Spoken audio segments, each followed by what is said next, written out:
Hello दोस्तों, तो कैसे हो आप सभी। आशा करता हूँ कि आप सभी बहुत अच्छे होंगे, अपना ध्यान रख रहे होंगे। आपकी शानदार तरीके से पढ़ाई हो भी रही होगी और होनी भी चाहिए, उसमें कोई कोताही नहीं बर्दाश्त की जाएगी। ठीक है, बिल्कुल शानदार तरीके से जो है पढ़ाई आप करते रहिए। और आज के सेशन में हम लोग, आप लोग स्क्रीन पर देख के आपको पता ही लग गया होगा, इवैल्यूएशन ऑफ पेरेंटल्स के बारे में हम लोग पढ़ने वाले हैं। जी हाँ, पेरेंटल जितनी भी फॉर्मुलेशन होती हैं, पेरेंटल प्रिपरेशंस होती हैं, उनको किस किस पैरामीटर्स पर इवेल्युएट किया जाता है ताकि वो फाइनल डेटा जब कंपनी के पास आता है उसके बाद जो है मार्केट में प्रोडक्ट सारी चीज़ें लॉन्च हो जाती है, सब कुछ। ठीक है, तो उसके बारे में सारे प्रोडक्ट को कैसे इवेल्युएट करते हैं, खास करके पेरेंटल प्रोडक्ट्स को इस सेशन में हम लोग जानने वाले हैं। तो चलिए मेरे साथ शुरू करते हैं। मेरा नाम है संजय चौहान और आप देखना स्टार्ट कर चुके हैं अपने फेवरेट चैनल और प्लेटफॉर्म जिसका नाम है फार्मा पाथ फाइंडर्स। तो चलिए इस वीडियो को हम लोग स्टार्ट करते हैं। अब देखिए जरा, पेन थोड़ा रेडी कर लूं मैं। ठीक है, यहां से evaluation of parental preparation, parental preparation और पेरेंटल डोसेज फॉर्म मींस किसी भी ड्रग को हमने उसको पेरेंटल फॉर्म में दे दिया है। अब सबसे पहला सवाल यही आता है कि सर पेरेंटल्स होते क्या है। तो पहले थोड़ा सा एक आइडिया आप जान लो कि पेरेंटल्स एग्जैक्टली किसे कहते हैं। पेरेंटल्स, पेरेंटल्स इस तरीके से मैं हमेशा जब किसी टॉपिक को पढ़ाता हूं तो आपको बोलता हूं कि उस वर्ड को बिल्कुल आप पोस्टमार्टम कर दो। कैसे? पार एंटरल, दो वर्ड में देखो लिखा हुआ है, एक लिखा हुआ है पार, एक लिखा हुआ है एंटेरल। एंटेरल यानी ऐसी वो सारी फॉर्मुलेशन जो पार का मतलब बियॉन्ड, एंटेरल का मतलब इंटेस्टाइन, ऐसी सारी फॉर्मुलेशन जो इंटेस्टाइन को बाईपास करती हैं, जिसको इंटेस्टिनल रूट के थ्रू ना दिया जाता हो, पेरेंटल्स। सिंपल सी बात है, नाम में ही कहते हैं ना। नाम में क्या रखा हुआ है सर? नाम में बहुत कुछ रखा हुआ है साहब, आप देख के तो देखो पहले। पेरेंटल्स यानी ऐसी वो फॉर्मुलेशन जो बाईपास करती, बियॉन्ड इंटेस्टाइन दी जाती हो, that is called as parenteral. Simple सी बात है। उसमें ऑप्थैल्मिक्स भी आ सकते हैं, उसमें इंजेक्टेबल्स भी आ सकते हैं, आपने देखा होगा। ठीक है, मैंने एक इमेज भी लगा रखी है, प्रतीकात्मक रूप से देखिए। वायल से जो है ये डॉक्टर साहब इंजेक्शन ले रहा है, तो ठीक है, उसी को अब एक बार बन गई है, बनने के बाद किसी चीज को चेक किया जाता है। चेक कौन करता है? Quality control department. जी हां, वही क्यूए और क्यूसी डिपार्टमेंट चेक करता है। फार्मास्यूटिकल क्वालिटी एश्योरेंस और क्वालिटी कंट्रोल डिपार्टमेंट इसको चेक करता है। More specifically quality control. क्यों? क्योंकि इवैल्यूएशन को अदर नाम हम क्या बोलते हैं? Quality control. तो क्वालिटी कंट्रोल कौन चेक करेगा? Quality control department. आधे लोगों को यही नहीं समझ में होगा कि सर क्यूए क्यूसी में डिफरेंस क्या है। देखिए, क्यूए डिपार्टमेंट एक मल्टी डिसिप्लिनरी डिपार्टमेंट है जिसमें सारे डिपार्टमेंट एक साथ टीम वर्क की तरह काम करते हैं।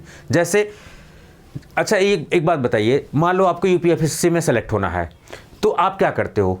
आप सबसे पहले तो अपने अंदर देखते हो कि मेरे अंदर, मैं एक एग्जांपल समझा रहा हूं, मेरे अंदर क्या क्या प्रॉपर्टीज, क्या मेरे अंदर प्रशासनिक प्रॉपर्टीज है, क्या मेरे अंदर लीडर बनने की प्रॉपर्टीज है, क्या मैं डिसीजन फास्ट ले सकता हूं। यही सारी चीजें तो मांगी जाती है कि डिसीजन फास्ट लिया जाए, डिसीजन को एक्यूरेट लिया जाए।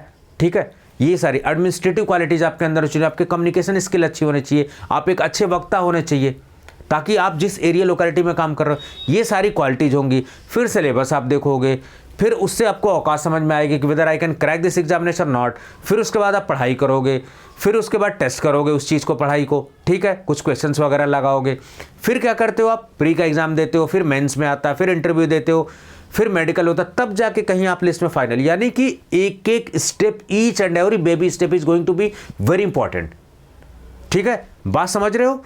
उसी तरीके से फार्मास्यूटिकल सेक्टर में जो प्रोडक्ट आज आप, जैसे मैं एग्जांपल दिखा रहा हूं आपको, जैसे ये टैबलेट आप देख रहे हो, ये टैबलेट इजीली इस तरीके से नहीं, पैरासीटामोल की है, क्रोसिन ब्रांड के नाम से है। आज ये जिस में है, इसमें कई लोग का पैकेजिंग डिपार्टमेंट की मेहनत लगी हुई है। टैबलेट जिन्होंने कंप्रेस किया होगा, जिन्होंने टेस्ट किया होगा, जिन्होंने बल्क प्रोडक्ट्स वगैरह को डील किया होगा, सब लोगों की मेहनत है। समझ गए? तो क्वालिटी एश्योरेंस का मतलब होता है कि वो सारे इक्विपमेंट, वो सारे रॉ मटेरियल, वो सारे मशीनरीज, वो सारे टेक्निक्स, वो सारे ह्यूमन रिसोर्सेज जो ये डिसाइड करते हैं कि ये प्रोडक्ट जब फाइनली बनेगा टैबलेट के फॉर्म में तो एक अच्छा बेस्ट क्वालिटी का प्रोडक्ट बनेगा। That is called as quality assurance. अब ये टैबलेट बन गई है तो इसको चेक करना पड़ेगा कि सही बनी है कि गड़बड़ बनी है। ये उसको चेक कौन करेगा? Quality control. समझ गए? जैसे आपकी यूपीएससी की प्रिपरेशन में हर एक चीज, छोटी छोटी चीज मायने रखती है। आपने कितनी अच्छी प्रिपरेशन की हो, एग्जाम के दिन आपकी तबीयत खराब हो जाए, सेंटर में ना पहुंच पाओ, सब धरा का धरा रह जाएगा। हर each and every step is very important in your selection. उसी तरीके से इस प्रोडक्ट के बनाने में हर वो स्टेप जो इंपॉर्टेंट होता है वो सब इंपॉर्टेंट है इसके लिए, ठीक है। तो मैं यहाँ क्वालिटी कंट्रोल, क्वालिटी एश्योरेंस का लेक्चर नहीं ले रहा हूँ, लेकिन एक बेसिक अंडरस्टैंडिंग आपकी होनी चाहिए कि क्वालिटी एश्योरेंस और क्वालिटी कंट्रोल डिपार्टमेंट किसे कहते हैं, ठीक है। और क्वालिटी कंट्रोल जब प्रोडक्ट बन जाता है उसके बाद स्टेप स्टार्ट हो जाता है। तो ये जो पार्ट है किसका पार्ट है, क्वालिटी कंट्रोल या इवैल्यूएशन कौन करेगा, quality control department. Got the point. चलिए अब ज्यादा इस पे पीएचडी हम लोग ना करते हुए इस चीज को समझते हैं। अब जैसे तो इवैल्यूएशन ऑफ पेरेंटल प्रिपरेशन की हमें इवैल्यूएशन करनी, क्यों, क्योंकि जो पेरेंटल प्रिपरेशन बनी है सही बनी है कि गड़बड़ बनी है चेक करने के लिए। चलिए तो शुरू करते हैं हम लोग। अब देखते हैं कुछ क्वालिटी कंट्रोल जो है इन्वॉल्व एक अब देखिए वही लेक्चर पहले बेसिक से स्टार्ट करेंगे फिर स्टैंडर्ड लेवल तक पढ़ेंगे हम लोग। सबसे बेसिक शुरुआत करेंगे ताकि अगर आप नहीं भी पढ़ के आए हो डिप्लोमा में, अगर बी फार्मा में, एम फार्मा में, तो आप अच्छे से चीज़ों को समझ लो, जान लो। क्वालिटी कंट्रोल इन्वॉल्व्स, क्या क्या चीज़ें इन्वॉल्व होती हैं क्वालिटी कंट्रोल में। टेस्टिंग होती है, क्वालिटी कंट्रोल जहां ऐसा डिपार्टमेंट जहां टेस्टिंग होती है उसको बोलते हैं क्वालिटी कंट्रोल, ठीक है। क्वालिटी कंट्रोल का मतलब टेस्टिंग होती है। स्पेसिफिकेशन किस बेसिस पे, जैसे मान लो आपने टेस्ट किया, आपके पास डेटा आया, तो कैसे पता लगेगा ये सैंपल सही है खराब है। जैसे टैबलेट का एग्जांपल है, जैसे इस टैबलेट की आपने हार्डनेस टेस्ट की, डिसोल्यूशन टेस्टिंग की, डिसइंटीग्रेशन टेस्टिंग की, एक डेटा आपके पास आया, उस डेटा को आप स्टैंडर्ड डेटा से मेंशन करते हो। कहाँ स्टैंडर्ड डेटा है, फार्माकोपिया में, यूएसपी में, इंडियन फार्माकोपिया में। उस डेटा के रेंज में आया तब वो सैंपल पास है, वो बैच पास है, otherwise it will be rejected. Simple सी बात है। चलिए अब हम लोग बात करते हैं, तो यानी स्पेसिफिकेशन देखते हैं। फिर उसके बाद भैया टेस्ट करोगे तो कैसे, हवा में थोड़ी ना करोगे, सैंपल तो लेना पड़ेगा, सैंपलिंग इन्वॉल्व करता है। और जब सब कुछ डेटा आ जाएगा तो ऐसे थोड़ी ना बताओगे मैनेजर साहब को, कौन विश्वास करेगा आपकी बातों पे। तो लिखित डॉक्यूमेंट होना चाहिए, document. Quality assurance quality control department अगर आप ज्वाइन करते हैं तो आपको सारी स्पेसिफिकेशन, सारी गाइडलाइन आपको पढ़नी पड़ेगी। उसके अलावा डॉक्यूमेंटेशन का काम आपको अच्छा आना चाहिए, मैं आपको बता रहा हूं पढ़ाने के साथ साथ। तो टेस्टिंग करते हो, फिर उसकी सैंपलिंग लेते हो, फिर स्पेसिफिकेशन गाइडलाइंस वगैरह फॉलो करते हो, फिर डॉक्यूमेंटेशन करते हो, जो भी डेटा है उसको रिपोर्ट करते हो, ठीक है। उसके बाद QA/QC डिपार्टमेंट उसको पास करता है। तो क्वालिटी कंट्रोल टेस्ट में ये बेसिक चीज़ें इन्वॉल्व होती हैं। अभी मैं आपको बेसिक आइडिया बता रहा हूँ क्वालिटी कंट्रोल एक्चुअली किसे कहते हैं। अब quality control test of parenterals, चूंकि हम लोग डील कर रहे हैं किससे, पेरेंटल से डील कर रहे हैं, तो पेरेंटल्स के क्वालिटी कंट्रोल टेस्ट कौन से, यानी कि क्या क्या पैरामीटर्स ऐसे हैं जिनके बेसिस पे हम ये बोल रहे हैं कि ये पेरेंटल फॉर्मुलेशन सही है। तो वो पैरामीटर है स्टेरिलिटी टेस्टिंग, वो पैरामीटर है पायरोजन टेस्टिंग, वो पैरामीटर है लीकर टेस्टिंग, वो parameter clarity testing. So 4 key important parameters are there. Based on these 4 key parameters, we are going to evaluate this parental preparation. Got the point? अब ये parameters कहाँ से आ गए, आपको याद हो कि जनरल रिक्वायरमेंट में जब मैंने आपको पढ़ाया हुआ था पेरेंटल्स के लिए, तो उसमें बोला था कि पेरेंटल प्रिपरेशन स्टेराइल होना चाहिए। तो स्टेराइल है कि नहीं है ये कैसे पता लगेगा, स्टेरिलिटी टेस्टिंग करके। और उसमें बताया था कि फ्री फ्रॉम पायरोजन, यानी ऐसे सब्सटेंसेज जो टेम्परेचर को एलिवेट कर देते हैं। Pyrogens are nothing but they are metabolic waste product of micro organisms. वो आपकी बॉडी में जैसे जाते हैं, उनका काम होता है टेम्परेचर को एलिवेट कर देना। कभी अगर सिंपल सवाल पूछ दिया जाए कि what are pyrogens, pyrogens are metabolic waste toxins या products that are going to elevate the body temperature, that is called as pyrogen testing. तो पैरोजन है कि नहीं है उसको भी तो टेस्ट करना पड़ेगा। यानी कि ये जो टेस्ट है वो कहाँ से आए, क्राइटेरिया पेरेंटल प्रोडक्ट क्या होना चाहिए, स्टेरिलिटी टेस्टिंग, यानी कि स्टेराइल होना चाहिए। कोई भी स्पोर फॉर्म, कोई भी वायबल फॉर्म में बैक्टीरिया, माइक्रो ऑर्गेनिज्म या वायरस नहीं होना चाहिए, ठीक है। पायरोजन, जैसे मैं आपको एक एग्जांपल समझाऊं, तो आपने पेरेंटल फॉर्मुलेशन आंख में डालने वाली दवा डाली, उसमें अगर गलती से स्यूडोमोनास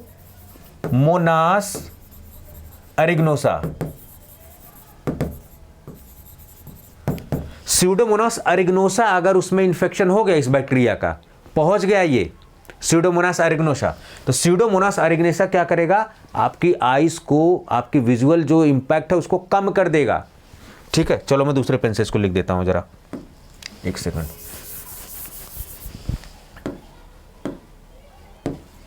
ये आपको दिख रहा होगा स्यूडोमोनास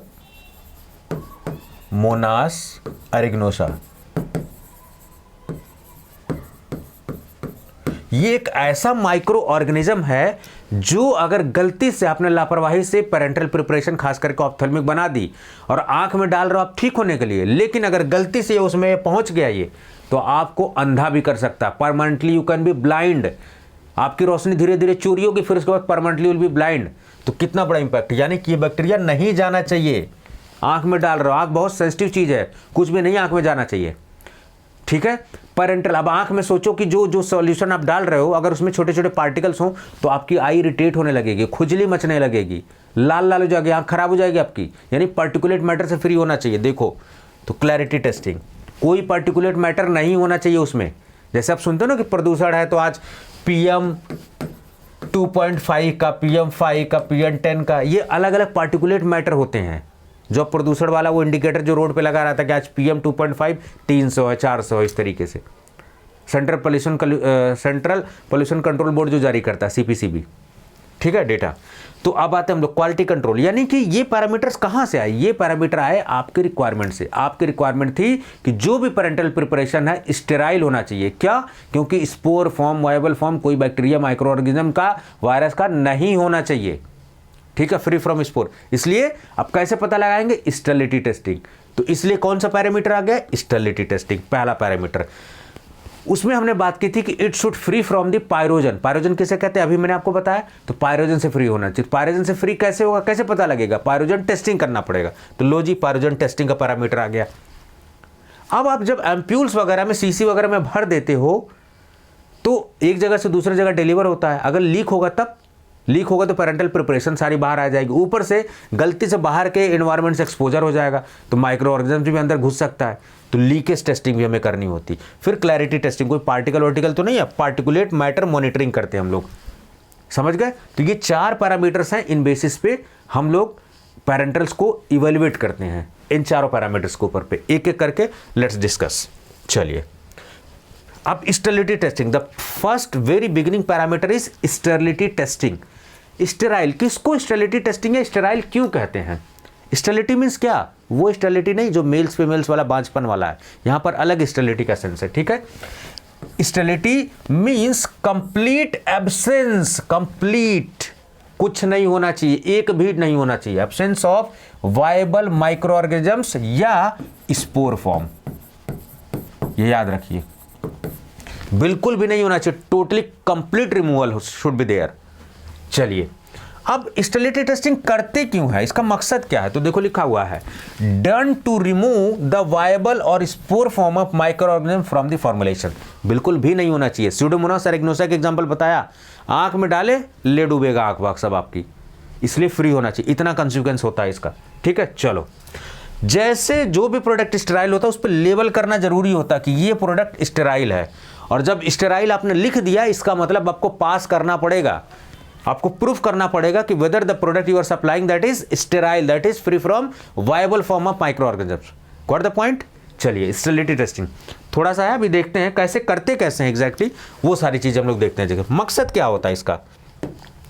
स्टेरिलिटी टेस्टिंग करने का मकसद क्या है? मकसद हमारा है इन्फेक्शियस पैथोजेंस को रोकना, जैसे बैक्टीरिया, फंजाई, वायरस। जैसे यहां पर मैंने एक एग्जांपल मेंशन किया है स्यूडोमोनास एरिग्नोसा, जो मैंने मेंशन किया, देखो स्यूडोमोनास एरिग्नोसा, इससे क्या होता है? लॉस ऑफ विजन या कंप्लीट ब्लाइंडनेस। मैंने बताया ना, अगर गलती से पहुंच गया ना तो ले डूबेगा आपकी आंख, ये जान लो आप, स्यूडोमोनास एरिग्नोसा। उसके बाद आपको पता है कि कितने पेशेंट मर जाते हैं? जैसे मान लो आपको पैर में या कहीं भी इन्फेक्शन हो गया, कुछ दिन देखते वो पैर धीरे धीरे सड़ते सड़ते सड़ते पूरे बॉडी में इन्फेक्शन हो जाता है। किसके थ्रू? क्योंकि पूरी बॉडी का इन्फेक्शन ब्लड के थ्रू पूरी बॉडी में फैल गया है, उसको बोलते हैं सेप्सिस, सेप्सिक्स या सेप्टिक हो गया भैया, मामला खत्म है। अब धीरे धीरे पैर, अंगूठा, अगर अंगूठे की चोट लग गई ना प्लीज इग्नोर मत करिए, ठीक करा लीजिए, नहीं तो एक अंगूठे की चोट नासुर बन के ना आपको टपका देगी, ऊपर पहुंचा देगी। इसलिए थोड़ा सा इस चीज को ध्यान दीजिए, अगर चोट लग गई, कहीं भी कुछ भी हो गई है, उसको तुरंत सही कराइए। कहीं कट गया है लोहे वोहे से, टिटनस का इंजेक्शन, टिट इंजेक्शन लगवा लीजिए आप, जंग वंग से अगर हो गया तो सेप्सिस हो जाता है। तो ब्लड स्ट्रीम में मल्टीप्लिकेशन ऑफ ऑर्गेनिज्म हो जाता है, उसी को बोलते हैं सेप्सिस। एक जगह इन्फेक्शन आपके घुटने में या आपके नाखून के पास थोड़ा सा कटा पीटा, वहां से वो पूरी बॉडी में सेप्सिस हो गया आपके, ठीक है। To ensure drug safety, ultimate role क्या है कि ड्रग सेफ, जो भी ड्रग पेशेंट मैं या आप कंज्यूम कर रहे हैं सेफ होना चाहिए, सिंपल सी बात है। भैया आंख सही करने के लिए ले रहा, तुम उसकी आंख पूरी फोड़वा दो, जिंदगी उसकी नरक हो जाए एकदम बिल्कुल। तो ये इसका मकसद है। स्टेरिलिटी टेस्टिंग क्यों करते हैं, मकसद समझ गए। स्टेरिलिटी होता क्या है, स्टेरिलिटी टेस्टिंग क्यों करते हैं, वो समझ में आ गया। अब कैसे करते हैं, जरूरत क्या क्या है स्टेरिलिटी टेस्टिंग के लिए। पैरेंटल्स देखिए, पैरेंटल खाली जो है लिक्विड ही नहीं होते, लिक्विड भी होते हैं, सेमी सॉलिड भी होते हैं। जैसे ऑइंटमेंट, आई ऑइंटमेंट, वो भी तो पैरेंटल्स के फॉर्म में आ गया। ये आई ऑइंटमेंट, लिक्विड प्रिपरेशंस, ये सारी चीजें। अब देखो रिक्वायरमेंट्स, क्या क्या रिक्वायरमेंट है। अब किसकी आप स्टेरिलिटी टेस्टिंग करोगे, भैया सैंपल तो लोगे ना, चाहे लिक्विड सैंपल हो चाहे सेमी सॉलिड हो, यानी सैंपल चाहिए। फिर उस सैंपल को एनालाइज करने के लिए एक मीडियम चाहिए होगा। तो लो जी भैया मीडियम हो गया, ठीक है। उसके बाद उस सैंपल को जब एनालाइज करोगे उसके लिए आपको एक कंडीशन मेंटेन करनी पड़ेगी। अच्छा ये बताओ कैसे पता लगेगा कि घर में चोर चोरी कर रहा नहीं कर रहा है। या तो घर में कैमरा लगा दो, या फिर घर में छुप के कोने में बैठ जाओ, तब पता लगेगा हाँ घर से कौन चोरी कर रहा है रोज डेली के डेली, ऐसे तो पता लगेगा। तो जब आपको पता है कि बैक्टीरिया इसमें ग्रो करेगा कि नहीं करेगा, कर सकता है कि नहीं कर सकता, आपको वैसा माहौल देना पड़ेगा। घर में किसी को चोरी पकड़ना है तो घर के कोने में जाकर छुपना पड़ेगा कि चोर कहाँ से एंट्री मार रहा है, ये घर में चोरी कैसे हो रही, कैमरा लगा दे रहा है। तो उसी तरीके से जब आपको पता लगाना होगा कि स्टेराइल है कि नहीं है, तो आप उस मीडियम में ऐसा मीडियम देंगे जिसमें बैक्टीरिया वायरस फंजाई ग्रो करते हैं, उनको वैसा माहौल दोगे। माहौल दोगे तो अपने आप खुल के आएंगे। अरे अपने गांव देहात में नहीं देखे हो, कोई कुछ ना बताता हो, लेकिन अभी 2-4 दारू पिला दो, देखो दारू की बोतल सब बक देगा बिल्कुल, भैया हम ऐसे ऐसे किए थे, कांड करके बैठे हुए थे। तो वैसा माहौल दोगे तो बैक्टीरिया अपने आप बाहर आएगा, ग्रो करने लगेगा, ठीक है। तो ग्रो कर गया तो समझ लो कि स्टेराइल नहीं है। अगर बैक्टीरिया फंगस उसके सिम्टम नहीं आए तो इसका मतलब सही है मामला, ठीक है। तो आपको वो कंडीशन प्रोवाइड करनी पड़ेगी। फिर उसके बाद आपको CGMP का मतलब करेंट गुड मैन्युफैक्चरिंग प्रैक्टिसेज,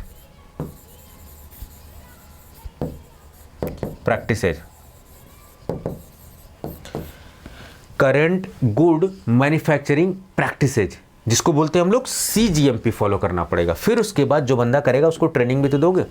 तो कहने का मतलब क्या लग रहा है, एक तो आपको सैंपल चाहिए, सैंपल को चलाने के लिए एक मीडियम चाहिए होगा, मीडियम को रन करने के लिए एक ट्रेंड बंदा चाहिए होगा, ठीक है। और फिर उसके बाद एक ऑप्टिमल माहौल चाहिए होगा, कहाँ बैक्टीरिया वगैरह वहाँ ग्रो करे सारी चीज़ें। और फिर वो सब कैसे करोगे, एक गाइडलाइन चाहिए। तो इन 4-5 चीज़ों की जरूरत है। आप सोच के देखो, कॉमन सेंस लगाओ कि आपको जैसे मैंने दिया टेस्ट करने के लिए, तो आप क्या करोगे, सबसे पहले सैंपल लोगे, भैया सैंपल दो जिसको टेस्ट करना है, फिर मीडियम दो जिसमें करना है, ठीक है। उसके बाद मुझे ट्रेनिंग देगी तो मेरी ट्रेनिंग में इन्वॉल्व है, और उसके बाद किसके तहत करना है, तो एक गाइडलाइन भी तो आपके होनी चाहिए। ऐसे थोड़ी ना अपने मर्जी से ऐसे कर दिया हवाबाजी, गाइडलाइंस भी होनी चाहिए। चलो ठीक है, अब जरा समझते हैं। अब देखते हैं कौन कौन से मेथड्स यूज होते हैं, वो हम लोग जरा समझते हैं, ठीक है। बहुत पूछा जाता है। देखो तो वो जो स्टार्टिंग में 4 था ना फार्मासिस्ट एग्जामिनेशन के लिए, वो इंपॉर्टेंट है, ये वाला, ये चारों, this is important for pharmacist examination. यहां पे नाम पूछ लिया जाता है, ये ज्यादा घुस के नहीं पूछते, लेकिन जीपैट में नाम भी पूछेगा, इसके अंदर के बात पूछेगा, DI में और डीप पूछेगा। तो यही केवल नाम याद रखना ही फार्मासिस्ट के लिए सफिशिएंट है, नाम पूछ लेगा, ठीक है। चलो अब जरा यहां पर आते हैं, ये वाला मेथड्स कौन सा यूज करते हैं, कौन कौन से मेथड यूज करते हैं। तो स्टेरिलिटी टेस्टिंग करने के लिए याद रखिए 2 मेथड हम लोग यूज करते हैं। एक तो होता है डायरेक्ट इनोकुलेशन मेथड और एक होता है filtration method. Membrane filtration method और direct inoculation method. Direct inoculation यानी कि देखो ऐसे एक इनोकुलेटर होता है, सिंपल सा ऐसे डंडी से लगा होता है ना, जब आपने माइक्रोबायोलॉजी लैब में यूज़ किया होगा। ये तो सैंपल को इसमें डिप करते हैं, फिर वो स्ट्रीक प्लेट मेथड पे ग्रो कराते हैं, ऐसा कुछ आपने पढ़ा होगा माइक्रोबायोलॉजी में।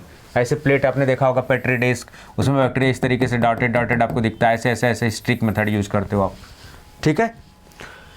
तो मेम्ब्रेन, अच्छा फिल्ट्रेशन मेथड, कोई चीज़ फिल्टर कब होगी, जब लिक्विड होगी। ऑइंटमेंट होगा मान लो तो कैसे फिल्टर होगा, यानी कि ऑइंटमेंट के लिए मेम्ब्रेन फिल्ट्रेशन नहीं यूज कर सकते, सिंपल सी बात है। यानी कि फिल्ट्रेबल मीडिया के लिए ऐसे सैंपल जो फिल्ट्रेशन हो सकते हैं, फिल्टर हो सकते हैं, उनके लिए यूज करोगे मेम्ब्रेन फिल्ट्रेशन। यानी कि जो सैंपल होगा एक मेम्ब्रेन फिल्ट्रेशन हम लोग लगा देंगे और मेम्ब्रेन से फिल्टर करके देखेंगे, तो अब क्या होगा, जो भी बैक्टीरिया वायरस फंगस होगा वो मेम्ब्रेन में आकर स्टक हो जाएगा और नीचे सैंपल जो है पास हो जाएगा। अब इस मेम्ब्रेन के साथ जो करना है वो करेंगे, इसको काट के फिर डिसॉल्व करके फिर इसमें टेस्टिंग करेंगे, that is called as membrane filtration. आपसे जीपैट और नाइपर में ये पूछा जाता है, ये साइज क्या होता है इसका। तो अगर ऑप्शन में 0.45 माइक्रोमीटर या 0.2 माइक्रोमीटर आ जाए, दोनों सही है, ठीक है। 0.2 माइक्रोमीटर मोस्ट करेक्ट ऑप्शन, ठीक है। यानी कि वो जो पोर साइज, जिस मेंबर से हम लोग पास करते हैं, पोर साइज क्या है, pore size of membrane, pore size of membrane. Are you getting my point, what I am trying to say. ये जो मेम्ब्रेन जिससे आप पास कर रहे हो, इसका पोर साइज क्या है, that they are asking, that is important for GPAT. ये स्टार मार्क कर लो, कहाँ भाग रहे हो भैया तुम, रुको, ये mark the star, important for GPAT, very important. Membrane filtration, थोड़ा सा आइडिया लगा। दूसरा होता है डायरेक्ट इनोकुलेशन, इनोकुलेट करना, यानी कि अब किसके लिए करोगे, ये नॉन जो फिल्ट्रेबल है, तो उसमें से सैंपल लिया, मान लो इसमें से सैंपल उठाया हमने, फिर जिस मीडियम में डिजोल्व करना उसमें हमने डाल दिया, इनोकुलेट कर दिया, वहां से उसको ट्रांसफर कर दिया, इनोकुलेट कर देना, ठीक है, सिंपल सी बात है। नॉन फिल्ट्रेबल मीडियम के लिए यूज होता है, फिल्ट्रेबल के लिए भी यूज कर सकते हो, नॉन फिल्ट्रेबल के लिए भी यूज कर सकते हो। चलो अब देखो, अब जो मीडियम मैं बता रहा था ना स्टार्टिंग में, क्या क्या रिक्वायरमेंट मीडियम चाहिए होता है, ये दोनों मीडियम बहुत ज़्यादा इंपॉर्टेंट है, एकदम रट्टा मान लो यहाँ से, ये 2 मीडियम्स, जीपैट वेरी इंपॉर्टेंट, और फार्मासिस्ट के लिए केवल नाम इंपॉर्टेंट है, इसके डिटेल पूरा जो है जीपैट में पूछा जाता है। तो fluid thioglycollate medium, soybean casein digest medium, soybean casein digest medium, SCGM, ये क्या है, fluid thioglycollate medium, FTM।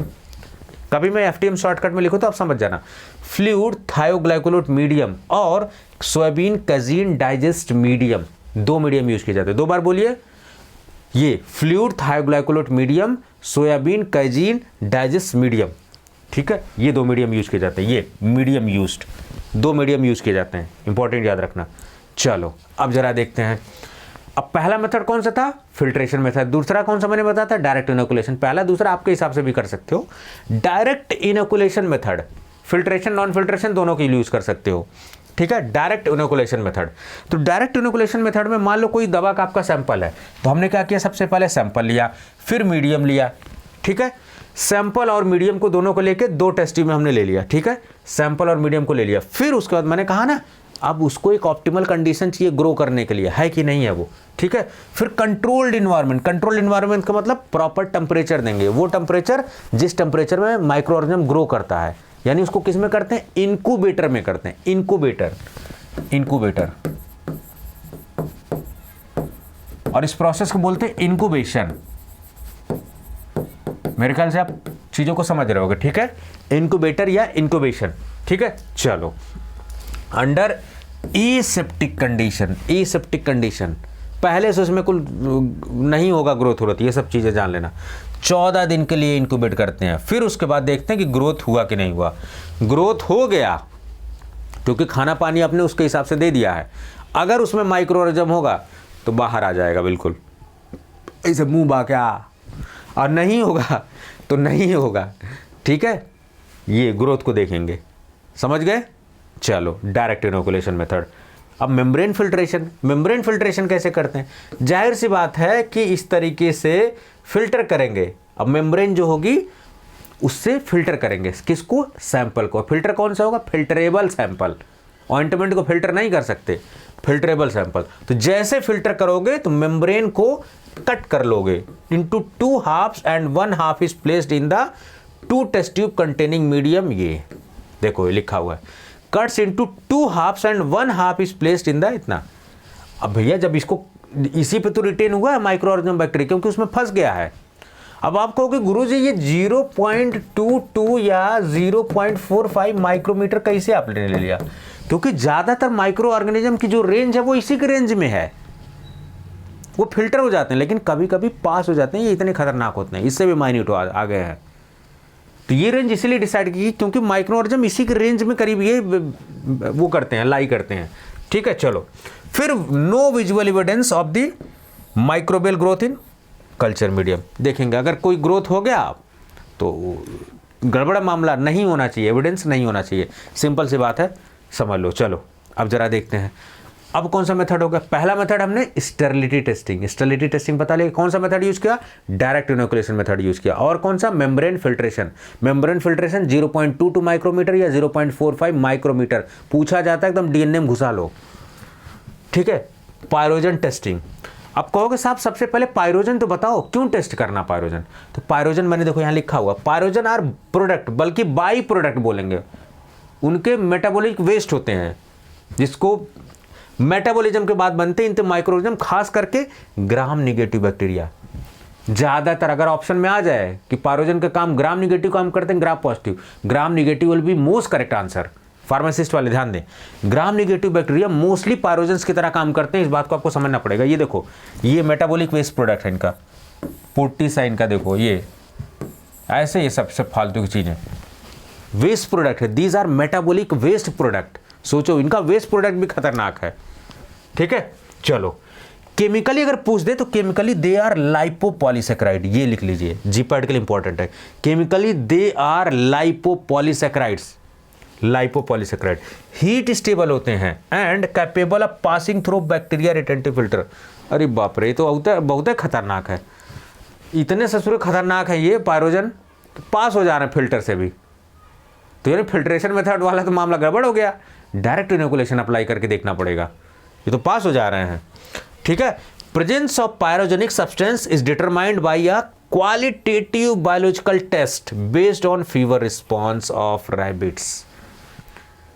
Pyrogen testing में दो मेथड होता है, एक होता है रैबिट टेस्ट, एक होता है लाल टेस्ट। यहां देखो लिखा हुआ मैंने, रैबिट टेस्ट और लाल टेस्ट। अगर फार्मासिस्ट में पूछ दे कि which test animal is use for pyrogen testing, answer will be rabbit. घुसा लो एकदम डीएनए में, रैबिट, रैबिट ही। अब कहोगे गुरुजी रैबिट ही क्यों चूज किया, कुत्ता बिल्ली भेड़ बकरी काहे नहीं चूज कर लिया? क्योंकि इसका फिजियोलॉजिकल रिस्पॉन्स एकदम पायरोजन की तरह देखा गया है। कोई भी मॉडल एनिमल बीमारी के लिए कब होता है? जब उसकी फिजियोलॉजी सारी चीजें उसी से मिलती जुलती है, तब हम मॉडल एनिमल चूज करते हैं। तो रैबिट ही क्यों? क्योंकि उसकी फिजियोलॉजिकल कंडीशन पायरोजन से मैच कर रही, मिमिक कर रही, so that's why we have taken this rabbit. तो rabbit as a test animal, इसको मॉडल भी बोलते हैं, test model. So physiologic response to pyrogens. तो दो टेस्ट होता है पायरोजन में, दो टेस्ट। कौन सा? एक हो गया लाल टेस्ट, एक हो गया रैबिट टेस्ट।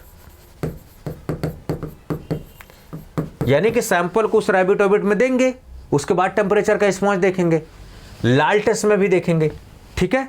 चलो इसको हम लोग देखते हैं जरा, दो टेस्ट है पायरोजन टेस्टिंग में। तो पायरोजन क्या होते हैं आप समझ गए होंगे, ठीक है। अब रैबिट टेस्ट, अब कैसे काम करता है ये रैबिट टेस्ट? देखो, अगर जब पायरोजन इंट्रोड्यूस किया जाता है बॉडी में तो फीवर कॉज करता है, बॉडी को दर्द देता है, वासोकॉन्स्ट्रिक्शन, दिल वाला दर्द नहीं, बॉडी को दर्द देता है ये, ठीक है, बॉडी एक। यानी ये जहां रहेगा ना ये पायरोजन, ये क्या करेगा? टेम्परेचर एलिवेट करने का काम करेगा। बस जान लो कि pyrogens always try to elevate the body temperature, simple सी बात है। चलो जी, ये देख लिया हमने। अब क्या करते हैं रैबिट में, कैसे करते हैं? जो भी सैंपल जिसका हमें करना है पायरोजन टेस्टिंग, वो सैंपल लेते हैं और रैबिट की ईयर वेंस में, ई जमन है ई, इसमें घुसेड़ दिया हमने ईयर वेंस। ईयर वेंस में हमने लगाया, फिर उसके बाद टेम्परेचर चेक करेंगे। कहां से? उसके रेक्टल रूट से, रेक्टल रूट से। पहले रेक्टल थर्मोमीटर यूज किए जाते थे, अभी बार बार लगाओ निकालो लगाओ निकालो वो नहीं, अब थर्मोकपल, रेक्टल थर्मोकपल यूज किए जाते हैं, ताकि एक बार लगा दिया बार बार टेम्परेचर आप नापते रहो, ठीक है। तो यानी कि ये जो मीडियम, जो आप 37 डिग्री, जो पहले मीडियम जिसमें चेक कर रहे हो उसको पहले मेंटेन करना होता है 37 डिग्री सेल्सियस, यानी बॉडी टेम्परेचर पे। फिर उसके बाद वो टेस्ट सैंपल रैबिट की ईयर वेन से दे देना होता है। अगर पायरोजन होगा तो इसके अंदर बुखार कॉज करेगा, सिंपल सी बात है, और जब बुखार कॉज करेगा तो नाप लिया जाएगा। तो इनिशियली कितने रैबिट लेते हैं? 3। कितने आदमी थे साहब? 3। अब बाद में अगर लगता कि नहीं यार सेटिस्फैक्टरी नहीं है तो चलो 5 और ले लो। Initially rabbit test is done on 3 rabbits, लेकिन अगर रिस्पॉन्स नहीं आया, आपको सुगबुगाहट है, डाउट है, मामला है, एक्सटेंड ऐड 5 मोर, यानी 8 तक ले जा सकते हो, 5 और जोड़ लो, फिर उसमें रिस्पॉन्स देखो, ठीक है। तो इनिशियली हम कितने पे कर रहे हैं? 3 पे। नहीं सही से रिस्पॉन्स कर रहा है तो 5 और जोड़ दे रहा है, ठीक है ये बात। तो चलो यहां पर देख लेते हैं हम लोग। Solution is non pyrogenic if no single, अगर 3 में दिया no single rabbit shows rise in temperature of 0.5 degree Celsius.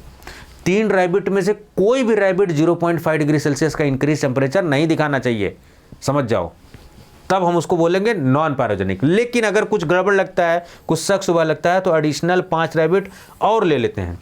फिर कैसे देखते हैं, उसमें से 3 rabbit, 3 out of 8 rabbit showed individual temperature rise of 0.5 degree Celsius. ये बात याद रखिए।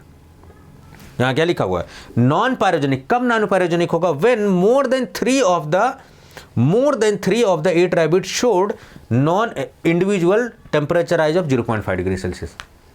ठीक है, ये चीज आपको समझना पड़ेगा। चलो ठीक है, गॉट द पॉइंट।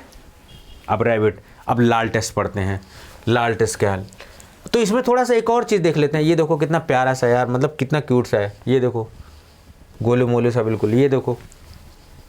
ठीक है, अब देखो नोट मैंने लिखा हुआ है यहाँ, नोट वो वाला नहीं, 1000 वाला note. Only those rabbits taken where temperature difference is between 1 degree Celsius. Variation नहीं होना चाहिए, पहले ही टेम्परेचर उसको ले लेगो तो फिर डेटा कहाँ सही आएगा भैया। ठीक है, इनिशियली 3 रैबिट लेते हैं, बाद में फिर 8 कर देते हैं। ये थोड़ा सा नंबर याद रखने, कभी जीपट उपट में पूछ ले नंबर वहीं चक्कर खा के गिर गए तो बड़ी गलती होगी। ठीक है, चलो लाल टेस्ट। लाल टेस्ट का फुल फॉर्म होता है the limulus amebocyte lysate test. ठीक है, ये कहाँ से निकाला जाता है ये लाइसेट, हॉर्स शू क्रैब से। कुछ इस तरीके का दिखता है, ये देखो, ये कुछ इस तरीके का दिखता है मेरे को जहाँ तक लग रहा है, तो मैंने पिक्चर लगाई हुई, कुछ इस तरीके से दिखता है ये। ठीक है, चलो अब ये जो टेस्ट है ना, ये भी पायरोजन टेस्ट। पायरोजन के 2 टेस्ट हैं, एक रैबिट टेस्टिंग है, एक लाल टेस्ट। लाल, चमन लाल, श्याम लाल, ऐसे कुछ भी लाल से याद रखो, कुछ भी निमोनिक बना लो। Shyam Lal test, Chaman Lal test, pyrogen test.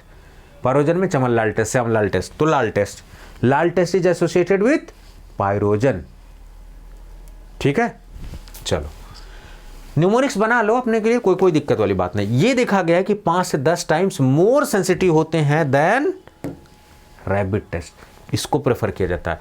ये इनविट्रो टेस्ट हैं जिसमें कि पायरोजन यूटिलाइज करता है gelling property of lysate of amoebocyte. जो अमीबोसाइट में लाइसेट पाया जाता है उसकी जेलिंग प्रॉपर्टी को यूज करके ये पता लगाता है कि इसमें है कि नहीं है। ठीक है, जिसको बोलते हैं Limulus polyphemus derived from the horseshoe crab, यही जो बगल में लगा हुआ है। ठीक है, अब देखो क्या करते हैं, तो इसमें कैसे करते हैं, 0.1 ml ऑफ टेस्ट सैंपल ले लिया और लाल रिएजेंट, ये जो लाल टेस्ट है लाल रिएजेंट ले लिया और ये ले लिया, उसको इंक्यूबेट कर दिया 1 घंटे के लिए 37 डिग्री सेल्सियस में। फिर अब उसको एनालाइज करना है। एनालाइज, देखो इंक्यूबेशन क्यों किया जाता है, वो माहौल दिया जाता है ताकि वो ग्रो करे। माहौल नहीं दोगे तो कैसे ग्रो करेगा। ठीक है, अब महिलाएं हैं, अगर समाज में आप उन्हें उठने नहीं देंगे, बराबरी का हिस्सा नहीं देंगे, तो कैसे उठेंगी वो। हमेशा केवल वही मेंटालिटी से ग्रसित होंगे कि नहीं दबा के रखना, सप्रेस करके रखना है, तो नहीं उठ पाएंगी। और महिलाएं भी जब एक बार इंपावर हो गई तो आप अपनी पावर का मिसयूज मत करिए। पता लगा जिस मेल ने आपको इंपावर किया, और मेल कौन होता है इंपावर करने वाला भाई, आपकी पैदाइश, उनकी पैदाइश इंडिविजुअल हुई है, तो किसी को कोई नहीं दबाएगा। अगर हमारे समाज में अगर कुछ भी है तो आप महिलाओं को उठाइए, अगर कोई पुरुष के साथ गलत हो रहा है उसके ऊपर भी आवाज़ उठाइए। ऐसा नहीं है कि आप अपनी पावर का मिसयूज करेंगे, फीमेल कार्ड खेलेंगे, ऐसा नहीं होना चाहिए।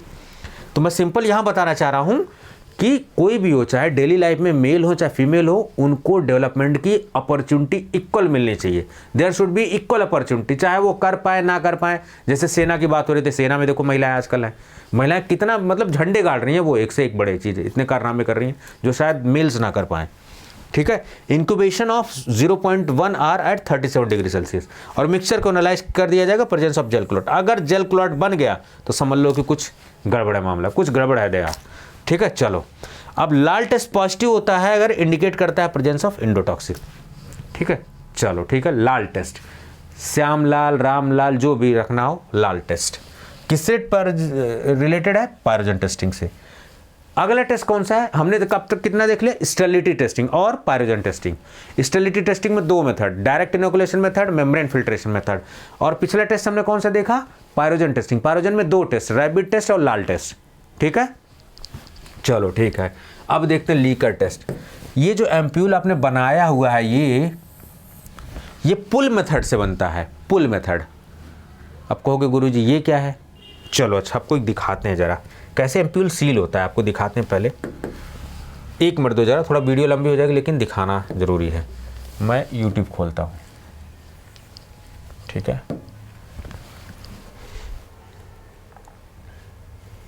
क्या हो गया भैया, नेटवर्क नहीं चल रहा है क्या? चल तो रहा है यार, वाईफाई आ रहा है। 1 सेकंड जरा, काहे आज नाराज़ हो गया है? चलो यहाँ टाइप करते हैं,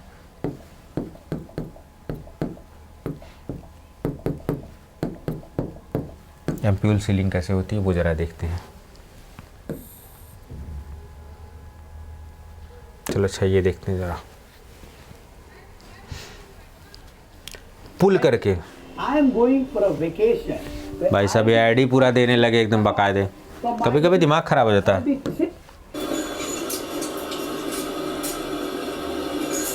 देखो एम्प्यूल की सीलिंग कैसे कर रहा है, ये देखो आप ध्यान से, ये देखो, देख रहे हो? ये डिस्पेंस हो रही है फॉर्मुलेशन, सीलिंग हो रही है।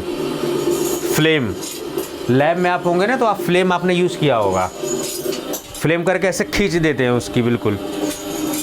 ये देखो, ये देखो कैसे खींच रहा है, देखो सील कर रहा है पुल मेथड से, देखो घुमा के खींच ले रहा है, सील हो रहा है। देखो ये देखो कितने चिकने से बिल्कुल एकदम बन गए ये, ठीक है। एम्प्यूल सीलिंग कैसे होती है वो मैं आपको दिखा रहा हूँ। देख रहे हो ऐसे ऐसे बनता जा रहा है। ये पहले प्लेन था, फ्लैट सरफेस।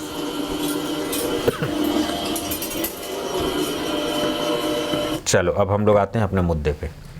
समझ गए? थोड़ा सा एक आइडिया आपको मैंने दे दिया कि एम्प्यूल सीलिंग कैसे होती है इंडस्ट्री में। मेरे ख्याल से आप आइडिया लग गया होगा आपको, ठीक है, इस तरीके से। अब ये बताओ अगर थोड़ा सा भी कहीं टूटा फूटा हो, अब ये बताओ इसको खींचा आपने, पुल किया आपने, देखा ऐसे खींचा तो कहीं थोड़ा बहुत पोर्स नहीं हो सकते, थोड़ा सा छेद वेद हो जाए उसमें तो लीक हो जाए वो, तो उसको चेक करने के लिए क्या करते हैं, प्रेशर, इसमें प्रेशर डालते नहीं, खींचते हैं। प्रेशर मतलब निगेटिव करते हैं, उसमें डालते नहीं, पॉजिटिव नहीं करते, जोड़ते नहीं है, खींचते हैं जो अंदर प्रेशर है। जब खींचोगे और फिर उसको एक डाई का सोल्यूशन होता है उसमें डुबो दोगे, तो अगर छेद होगा इसमें तो डाई जाके इसमें भर जाएगी, तो ऐसे नीला नीला नीला नीला दिखने लगेगा ऐसे। जनरली पेरेंटल्स आपके ट्रांसपेरेंट कलर होते हैं, कलर्ड भी होते हैं, लेकिन जब यहाँ पर आप मिथाइलिन ब्लू डाई, ये कौन सी डाई है, मिथाइलिन ब्लू, याद रखिए कितनी परसेंट, 0.5 to 1%, यही पूछा जाता है, बहुत ज़्यादा इंपॉर्टेंट है। यानी कि लीकर टेस्टिंग में क्या करते हैं हम लोग, निगेटिव प्रेशर यानी वैक्यूम अप्लाई करते हैं और डाई सॉल्यूशन में उसको डिप कर देते हैं। कौन सी डाई यूज करते हैं, मिथाइलिन ब्लू। कितनी कंसेंट्रेशन, ये भी पूछ लिया जाता है जीपैट में। मिथाइलिन ब्लू, फार्मासिस्ट में मिथाइलिन ब्लू कितना कंसेंट्रेशन जीपैट के लिए, 0.5 to 1% of methylene blue is used, ठीक है। देखो, detected by producing a negative pressure with in an incompletely sealed ampoule entirely submerged in an coloured dye, यही इस तरीके का दिखने लगेगा आपको। Got the point? 3 टेस्ट हो गए हमारे, ठीक है। अब चौथा टेस्ट कौन सा पता, क्लैरिटी टेस्टिंग। किसकी क्लैरिटी, पार्टिकल साइज की। कैसे पता लगाओगे, चलो देखते हैं जरा, गुरुजी कैसे पता लगाएंगे। देखो ये मोहतरमा, पहले देखो इनकी पिक्चर देखो, ये वही वाला इक्विपमेंट है, देखो इस तरीके से। अब ये पूरा ट्रांसपेरेंट है, बैकग्राउंड देखो ब्लैक है, बिल्कुल बैकग्राउंड ब्लैक है और ये ट्रांसपेरेंट है, तो कोई पार्टिकल हो तो दिख नहीं जाएगा। व्हाइट है तो ब्लैक बैकग्राउंड, ब्लैक है तो व्हाइट बैकग्राउंड, उल्टा कर करके देखते हैं, ऐसे बैकग्राउंड में देखते हैं। तो ये क्लैरिटी टेस्टर है जिसमें कि हम लोग देख रहे हैं, और यहाँ पर लाइट वेट बहुत अच्छी होती है, यानी कि ये विजुअल इम्पैक्ट पे होता है। विजुअल, ये मोहतरमा देख रही हैं, इसका मतलब कि आँख नाक कान सही होना चाहिए आपका। बहुत ज़्यादा फटीग होगा, आँख थकी हुई है तो वो उसको नहीं इंस्पेक्शन पे बैठाएंगे, बिल्कुल फ्रेश, जो अभी एकदम ग्लूकोज पी कर बैठा हुआ है बिल्कुल एकदम, ठीक है, उसको बैठाएंगे। मॉर्निंग शिफ्ट वाले, क्योंकि जोश बहुत ज़्यादा रहे, सारी चीज़ें एक्टिव रहे, पता लगा नींद है, वो कैसे विजुअल इंस्पेक्शन करेगा, यानी एरर होने के चांसेस पूरे हैं, ठीक है। विजुअल इंस्पेक्शन करता है इस तरीके से। ट्रांसपेरेंट है, वाइट बैकग्राउंड, ब्लैक बैकग्राउंड ले लिया, ब्लैक है वाइट बैकग्राउंड ले लिया, ठीक है। चलो, तो क्लैरिटी टेस्टिंग क्यों, पार्टिकल्स पता लगाने के लिए। इसमें कहीं पार्टिकल वर्टिकल तो नहीं है इसमें, ये इसमें देखो, ठीक है। चलो, तो क्लैरिटी टेस्टिंग क्या है, रिलेटिव टर्म है, affected by subjective evaluation of the observer. भैया मैडम के ऊपर डिपेंड है, मैडम चाहे तो पास कर दें, चाहे तो फेल कर दें, चाहे तो डुबो दें, इनके ऊपर है, इंडिविजुअल के ऊपर है, एरर होने के चांसेस।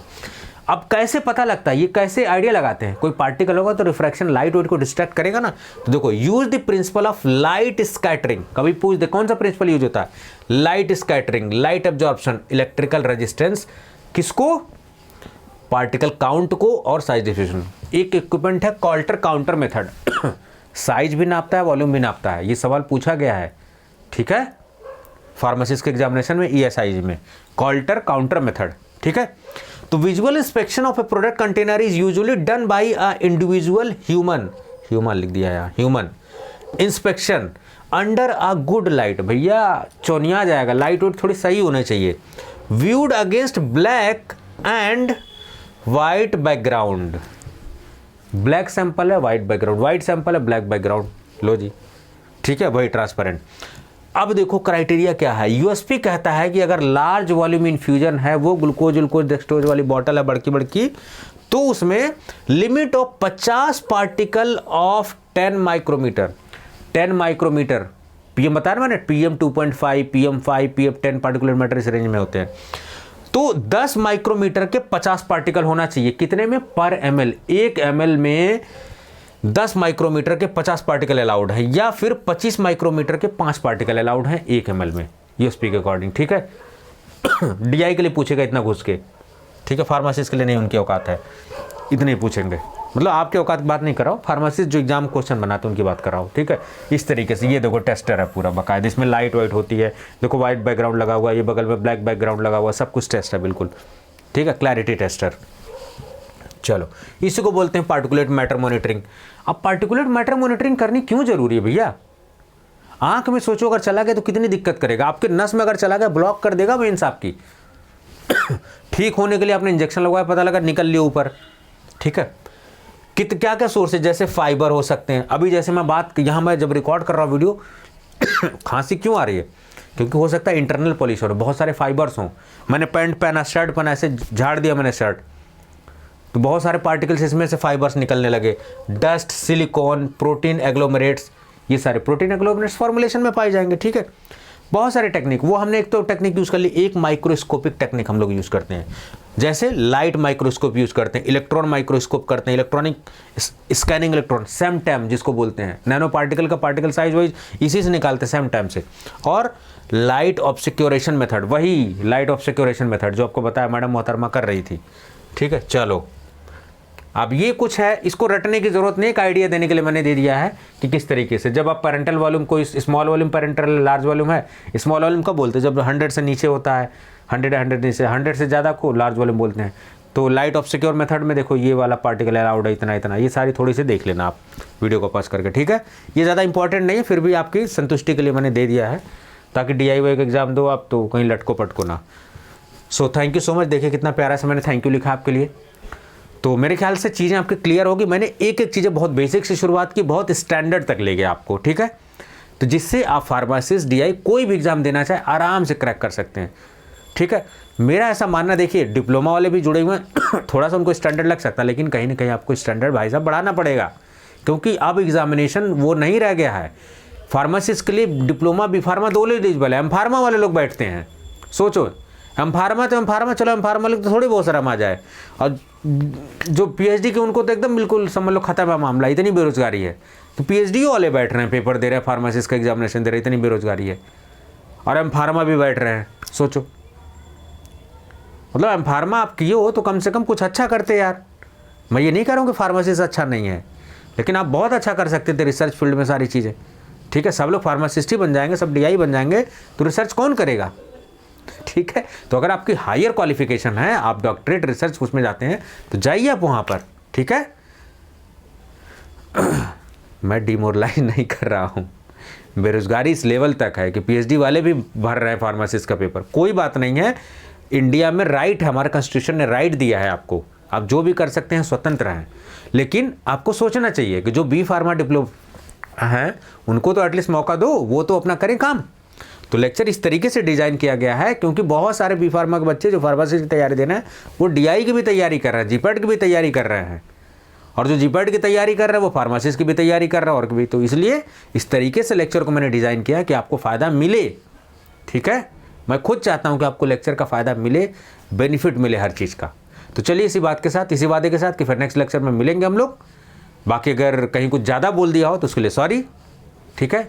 मेरा कोई मकसद नहीं है आपको हर्ट करने का, कुछ बोलने का, ठीक है। पढ़ने पढ़ाने का हमारा एक बना हुआ है, जुड़ाव है, तो हम पढ़े पढ़ाए तो ज़्यादा अच्छा है।